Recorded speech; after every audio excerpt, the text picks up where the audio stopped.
Vamos ler comentários sobre o estudo do livro de Ageu, por W. Kelly. O profeta Ageu foi um dos primeiros a regressar do cativeiro de Babilônia. Existe grande simplicidade no seu testemunho. Contudo, vemos que o Espírito opera tão eficazmente nele como em qualquer outro. Ageu dá testemunho da glória futura do Senhor Jesus, mas ao mesmo tempo ninguém como ele trata enfaticamente do remanescente que voltou de Babilônia. Abre aspas. No ano segundo do rei Dario, no 6º mês, no 1º dia do mês, veio a palavra do Senhor pelo ministério do profeta Ageu a Zorobabel, filho de Selatiel, príncipe de Judá, e a Josué, filho de Josadaque, o sumo sacerdote, dizendo: Assim fala o Senhor dos Exércitos, dizendo: Este povo diz, não veio ainda o tempo em que a casa do Senhor deve ser edificada? Fecha aspas. Esta desculpa é vulgar e revela a falta de interesse pela glória do Senhor, sob o pretexto que seu tempo ainda não é chegado. Vemos precisamente a mesma pretensão agora, o mesmo emprego errôneo da vinda do Senhor, a desculpa que, porque o tempo não chegou, ainda dê a glória pôr as coisas em ordem por poder divino, podemos ceder à confusão moral, às irregularidades e o abandono da vontade de Deus. Isso verificamos atualmente. É uma alternativa inevitável que temos de estar ocupados com as coisas do Senhor ou com os nossos próprios interesses. O apóstolo Paulo julgou que era necessário especificar esta raiz do mal na sua epístola a uma assembleia, de vigor invulgar, a sujeição à palavra, à igreja de Filipos. Havia alguns que manifestavam indiferença pelos interesses de Jesus Cristo e dos demais cristãos. Um sintoma, infelizmente, muito vulgar entre os crentes. Acontecia assim onde ele escreveu: Todos buscam o que é seu. Perante esse fato, o apóstolo mostra que o dia de Cristo, quando devidamente compreendido e observado, exerce um efeito poderoso sobre os nossos corações egoístas, visto que a luz desse dia incide diretamente sobre aquilo que ocupa o presente. Ageu faz precisamente a mesma coisa. Ninguém apresenta o dever de um israelita no tempo tão bem como ele. E ninguém, seguramente, põe diante de nós a luz do reino vindouro do Senhor como ele o faz. Essas duas verdades não são antagônicas. Pelo contrário, quanto maior for a nossa crença na sua vinda, tanto mais sincero será o nosso desejo de não haver nada inconsistente como este acontecimento. Assim, quando diziam, abre aspas, não veio ainda o tempo em que a casa do Senhor deve ser edificada, fecha aspas, veio a palavra do Senhor pelo ministério do profeta dizendo, abre aspas, é para vós tempo de habitardes nas vossas casas estucadas, e esta casa há de ficar deserta? Fecha aspas. Evidentemente, essas palavras mostraram-nos que havia uma negligência grave pela glória do Senhor. Tanto mais deplorável quanto é certo que eles haviam principiado bem. Não havia sido sempre assim com o remanescente. Esdras está forçosamente ligado com o nosso profeta, porque o seu livro é uma história que tem o templo por seu centro, assim como Ageu tem evidentemente o mesmíssimo centro, a casa do Senhor. Neemias, como era natural, ocupou-se mais com a cidade e o estado geral do povo. É dito no livro de Esdras que, quando o remanescente regressou, a primeira coisa que fizeram foi pôr o altar sobre as suas bases. No capítulo 3 lemos, abre aspas, e firmaram o altar sobre as suas bases, porque o terror estava sobre eles por causa dos povos das terras, fecha aspas. Isto é extremamente belo, O efeito do temor sobre os espíritos piedosos não foi tentar protegerem-se a si próprios por meios humanos, mas em que o seu coração se voltou para o Senhor e o altar de aceitação que gozavam por seu favor. O seu primeiro pensamento foi o Senhor. Puseram-no entre si e as suas dificuldades, por causa dos inimigos. Abre aspas. E ofereceram sobre ele holocaustos ao Senhor, holocaustos de manhã e de tarde.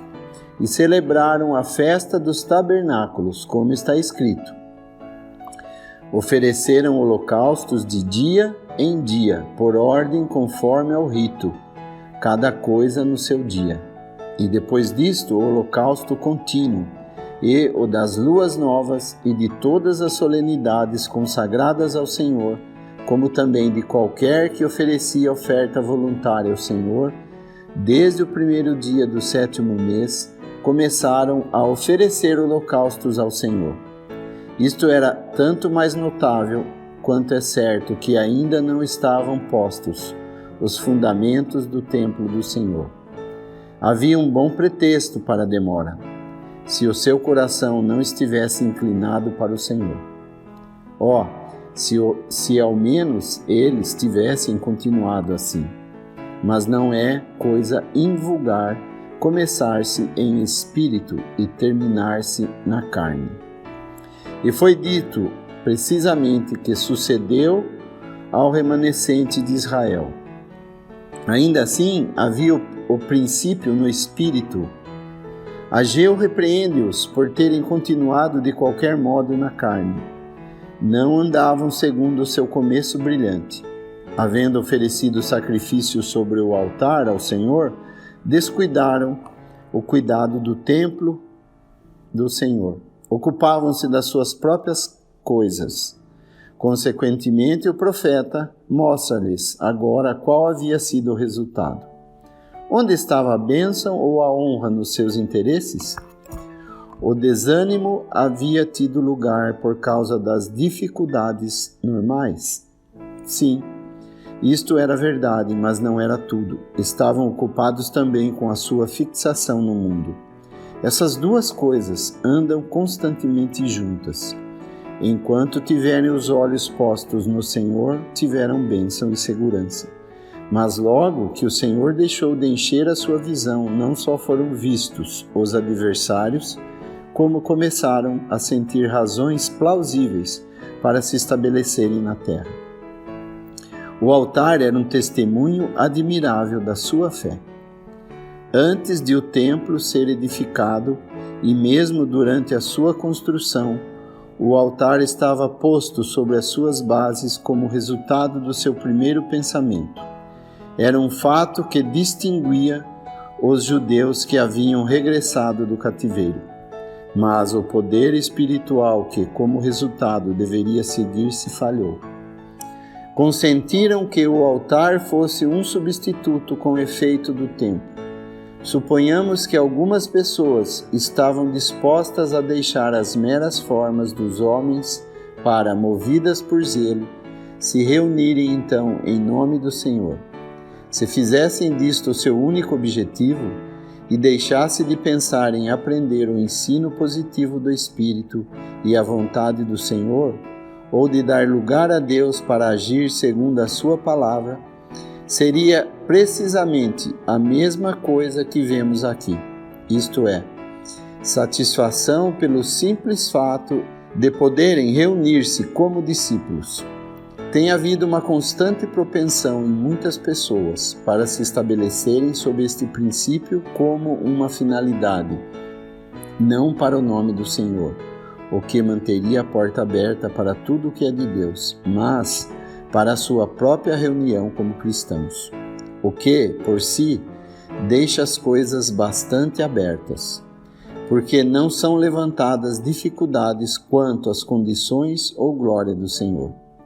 Tudo que não promove o exercício das almas a respeito de Cristo é um triste conforto.